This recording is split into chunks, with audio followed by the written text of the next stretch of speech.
जय हिंद दोस्तों। इस वीडियो में हम लोग पढ़ने वाले हैं क्लास 10th के भौतिकी का पहला चैप्टर प्रकाश का परावर्तन। प्रकाश के परावर्तन के बारे में पढ़ने से पहले हम ये जानें कि प्रकाश होता क्या है। ठीक है, तो प्रकाश एक प्रकार का ऊर्जा होता है, ठीक है, जिसकी सहायता से हम किसी वस्तु को देख पाते हैं। अगर प्रकाश नहीं होता तो हम किसी भी वस्तु को नहीं देख पाते। 1 मिनट के लिए अगर इस लाइट को हम बंद कर दें तो इस कमरे में हमें कुछ भी नहीं दिखाएगा, यहाँ तक बोर्ड भी नहीं दिखाएगा। देखिए अभी बंद हुआ लाइट, ठीक है, लाइट बंद होने के बाद हमें कुछ नहीं दिख रहा था। ऐसा क्यों हो रहा है? देखिए, किसी भी चीज को देखने के लिए हमें पहले लाइट की जरूरत है, दूसरा उसका रिफ्लेक्शन हो, तीसरा वो वस्तु हो। ठीक है, अगर वस्तु पर लाइट पड़ेगा तो लाइट पड़ने के बाद वहां से वह रिफ्लेक्ट होगा और वह रिफ्लेक्ट होने के बाद हमारे आंख तक पहुंचेगा, जिसके कारण हम उस वस्तु को देख पाते हैं। ठीक है, तो प्रकाश का बहुत ही महत्वपूर्ण योगदान है हमारे जीवन में। अगर प्रकाश नहीं होता तो हमारा जीवन जैसे आंख रहते हुए भी हम किसी वस्तु को नहीं देख पाते। ठीक है, तो प्रकाश क्या है? देखिए, प्रकाश एक प्रकार का ऊर्जा है, ठीक है, जिसकी सहायता से हम किसी वस्तु को देख पाते हैं। तो आप प्रकाश का डिफिनेशन बोल सकते हैं कि प्रकाश वह माध्यम है जिसकी सहायता से हम किसी वस्तु को देख पाते हैं। ठीक है, अब आता है कि प्रकाश स्रोत कितना प्रकार का होता है। देखिए, तो पहले हम समझते हैं कि प्रकाश स्रोत होता क्या है। ठीक है, प्रकाश स्रोत जिसको इंग्लिश में कहा जाता है लाइट सोर्स। ठीक है, तो प्रकाश स्रोत क्या होता है? जिस बिंदु स्रोत से प्रकाश उत्पन्न होता है, निकलता है, उस बिंदु को हम प्रकाश स्रोत कहते हैं। अब प्रकाश स्रोत कई प्रकार के हो सकते हैं, मानव निर्मित हो सकते हैं या प्रकृति द्वारा बनाया हुआ हो सकते हैं। ठीक है, जैसे यहाँ पर जो बल्ब लगे हैं ये मानव निर्मित प्रकाश स्रोत है, जिससे हमें क्या मिलता है? लाइट मिल रहा है। ठीक है, जिसके कारण हम पढ़ा पा रहे हैं। ठीक है, तो प्रकाश स्रोत क्या होता है? प्रकाश स्रोत जिस बिंदु स्रोत से प्रकाश निकलता है उस बिंदु स्रोत को प्रकाश स्रोत कहते हैं। ठीक है, अब प्रकाश स्रोत कितने प्रकार का होता है? देखिए, प्रकाश स्रोत 2 प्रकार का होता है। पहला होता है प्रकाश स्रोत 2 प्रकार का होता है। ठीक है, प्रकाश स्रोत 2 प्रकार का होता है। पहला होता है प्राकृतिक प्रकाश स्रोत। ठीक है, जिसको इंग्लिश में कहा जाता है नेचुरल लाइट सोर्स। ठीक है, तो वैसा प्रकाश स्रोत जो हमें प्रकृति से प्राप्त होता है, ठीक है, उसे हम कहते हैं प्राकृतिक प्रकाश स्रोत। ठीक है, इसका एग्जाम्पल हो जाएगा सूर्य और तारे। ठीक है, etc। ठीक है, सूर्य तो भी एक तारा है। ठीक है, तो इसके आगे दूसरा होता है मानव निर्मित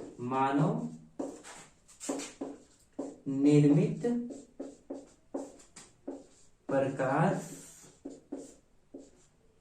स्रोत। ठीक है, मानव निर्मित प्रकाश स्रोत जिसको कहते हैं मेड मैन लाइट सोर्स। ठीक है, तो वैसा प्रकाश स्रोत जिसे मनुष्य ने अपने तकनीक से उत्पन्न किया है उसे कहते हैं मानव निर्मित प्रकाश स्रोत। तो वैसा प्रकाश स्रोत जो मानव द्वारा उत्पन्न किए गए हैं, बनाए गए हैं, उस स्रोत को कहते हैं हम मानव निर्मित प्रकाश स्रोत। इसका एग्जाम्पल क्या हो जाएगा? इसका एग्जाम्पल हो जाएगा इस कमरे में ही लगे हैं, जैसे आपके कमरे में ही लगे होंगे, बल्ब हो गया, लैंप हो जाएगा, लैंप। ठीक है, लैंप, इसके बाद से हो जाएगा लालटेन। ठीक है, etc। ठीक है, जो लालटेन का जिक्र आया है इसमें, लालटेन तो आज के समय में दिखता नहीं है क्योंकि आज के समय में बल्ब आ गए हैं। ठीक है, लैंप आ गए हैं जो लाइट से चार्ज हो जाते हैं और इसका लोग यूज करते हैं। ठीक है, लालटेन ये मिट्टी के तेल से जलने वाला पहले रहता था, जो अब के टाइम में यूज लोग नहीं करते हैं। ठीक है, इसके बाद से हम आगे पढ़ने वाले हैं प्रकाश का प्रकीर्णन। ठीक है, किसके बारे में पढ़ने वाले हैं? प्रकाश के प्रकीर्णन के बारे में। ठीक है, प्रकाश का प्रकीर्णन क्या होता है? देखिए, प्रकाश का प्रकीर्णन जैसे इस बोर्ड पर ही जो लाइट पड़ रहा है, अगर उसका प्रकीर्णन नहीं होता तो ये हमें पूरे बोर्ड को नहीं देख पाते। ठीक है, इस पूरे बोर्ड को देखने में हमें प्रकाश का प्रकीर्णन मदद करता है। ठीक है, जैव प्रकाश का प्रकीर्णन। जब देखिए, जब सूर्य का प्रकाश पृथ्वी पर आता है तो वे प्रकाश पृथ्वी पर उपस्थित सूक्ष्म कणों पर पड़ता है, जिससे वे सूक्ष्म कण कुछ प्रकाश को अवशोषित कर लेते हैं तथा कुछ प्रकाश को परावर्तित कर देते हैं। अवशोषित प्रकाश को अपने आसपास के सभी क्षेत्रों में फैला देते हैं। प्रकाश के इस घटना को प्रकाश का प्रकीर्णन कहा जाता है। ठीक है, इसके बाद आता है प्रदीप्त वस्तु या दीप्यमान वस्तु, जिसको इंग्लिश में कहा जाता है लुमिनस ऑब्जेक्ट। ठीक है, तो वैसा वस्तु जो प्रकाश उत्सर्जित करता है उसे प्रदीप्त वस्तु कहते हैं। ठीक है, खुद का प्रकाश होना चाहिए तब उसे कहेंगे प्रदीप्त वस्तु। ठीक है, जैसे सूर्य का अपना प्रकाश है तो एक किस प्रकार का वस्तु हो गया, प्रदीप्त वस्तु हुआ। जो बल्ब होता है वो लाइट देता है तो भी एक प्रदीप्त वस्तु है। ठीक है, तो जो भी लाइट दे रहा है उसे कहेंगे प्रदीप्त वस्तु। ठीक है, इसका एग्जाम्पल लिख सकते हैं हम लोग, सूर्य, तारे, बल्ब, लैम्प, etc। ठीक है, इसके बाद से हम लोग पढ़ते हैं अप्रदीप्त वस्तु या अदीप्तिमान वस्तु। ठीक है, तो दूसरा है इसमें अप्रदीप्त वस्तु या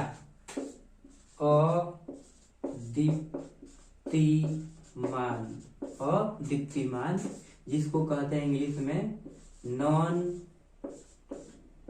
लुमिनस ऑब्जेक्ट। ठीक है, नॉन लुमिनस ऑब्जेक्ट। अप्रदीप्त वस्तु क्या होता है, वैसा वस्तु जो जिसके पास खुद का प्रकाश ना हो। ठीक है, वैसा वस्तु जो खुद प्रकाश को उत्सर्जित नहीं करता है उसे अप्रदीप्त वस्तु कहते हैं। जैसे चंद्रमा है, चंद्रमा हम लोग को रात में दिखता है लेकिन वह अप्रदीप्त वस्तु है क्योंकि उसका वह खुद का प्रकाश नहीं है, उस सूर्य के प्रकाश से प्रकाशित होता है। ठीक है, तो यह हो गया अप्रदीप्त वस्तु। इसका डिफिनीशन आप बोल सकते हैं, वैसा वस्तु जो जिसके पास प्रकाश स्वयं ना हो, किसी दूसरे के प्रकाश से प्रकाशित होता है उसे अप्रदीप्त वस्तु कहते हैं। या सिंपल में आप बोलिए, वैसा वस्तु जो प्रकाश उत्सर्जित नहीं करता है उसे अप्रदीप्त वस्तु कहते हैं। इसका एग्जाम्पल लिख लेंगे। इसका पहला एग्जाम्पल आप चंद्रमा लिख सकते हैं, चंद्रमा। ठीक है, मून। इसके बाद से लिख सकते हैं, आप देखिए वैसा वस्तु तो आप समझिए है कि जो लाइट नहीं देता है, कुछ भी हो सकता है। जैसे बोर्ड है, बोर्ड खुद लाइट नहीं दे रहा है या दूसरे बल्ब जल रहा है, इसका लाइट इस पर पड़ रहा है और यह रिफ्लेक्ट होकर आपको दिख रहा है। ठीक है, तो यहाँ पर बोर्ड भी लिख सकते हैं। और यहाँ पर बहुत सारी चीज है, जैसे बुक हो गया, ठीक है, और बहुत सारा चीज हो जाएगा etc। ठीक है, आप ये समझ रहे हैं अप्रदीप्त वस्तु। ठीक है, इसके बाद हम लोग पढ़ने वाले हैं किरण के बारे में। किरण क्या होता है, तो प्रकाश जब सरल रेखीय पथ पर गति करता है तो उसे किरण कहा जाता है। ठीक है, इसे एरो से डिनोट किया जाता है। ठीक है, किरण को। ठीक है, इसके बाद से हम लोग पढ़ने वाले हैं किरण पुंज। तो किरण पुंज क्या होता है, किरणों के समूह को किरण पुंज कहा जाता है। जब एक से अधिक किरण होता है तो उसे क्या कहते हैं, एक हो गया किरण पुंज। पुंज मतलब पूंजवट होता है जो हमारे यहाँ, उसी को कहा जाता है। किरण हो गया उसका पुंज। ठीक है, तो उसे कहेंगे किरण पुंज। किरणों के समूह को किरण पुंज कहते हैं। इसके बाद से किरण पुंज 3 प्रकार का होता है। ठीक है, पहला होता है अपसारी किरण पुंज, दूसरा होता है समांतर किरण पुंज और तीसरा होता है अभिसारी किरण पुंज। ठीक है, तो पहला हम देखते हैं अपसारी किरण पुंज।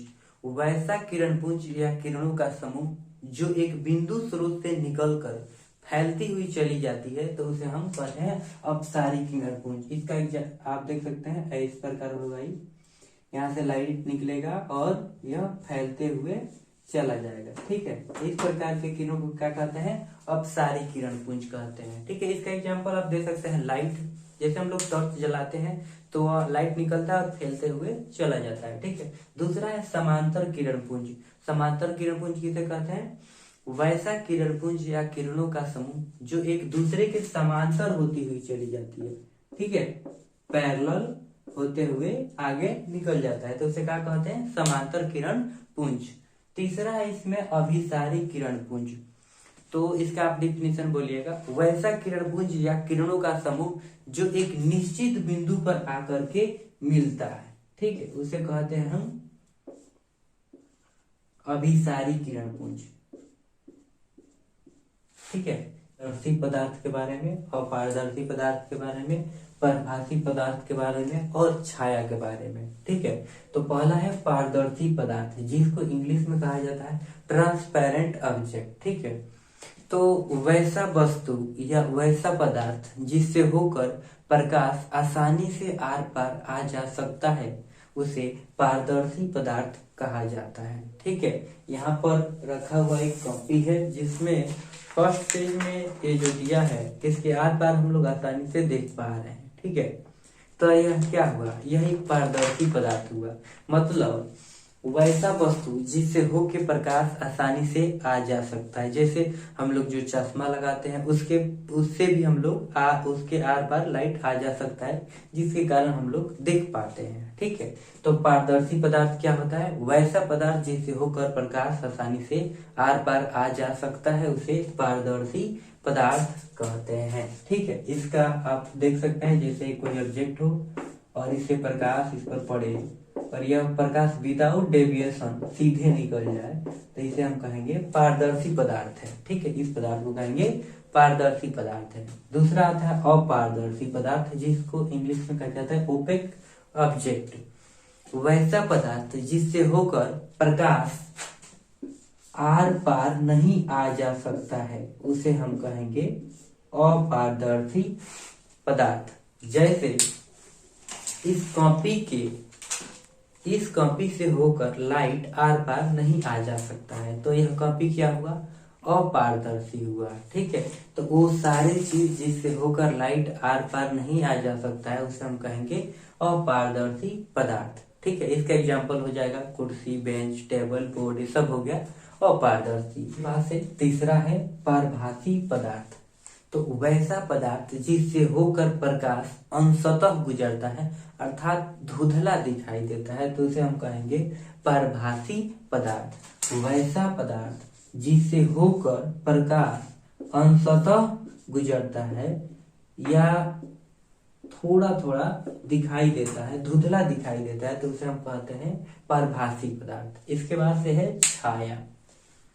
जब प्रकाश के मार्ग में कोई अपारदर्शक वस्तु रखते हैं, तो ठीक उसके पीछे एक प्रकार का अंधेरा क्षेत्र बनता है, जिसे छाया कहते हैं। ठीक है, जैसे आप अपने रूम में बल्ब लगा होगा, आप बल्ब के पास जाइएगा, अपना हाथ उठाइएगा, बल्ब के सामने कीजिएगा, तो आपके हाथ के पीछे दीवार पे एक अंधेरा क्षेत्र बनेगा, जो आपका हाथ के जैसा ही होगा, तो उसे क्या कहेंगे, छाया कहेंगे। ठीक है।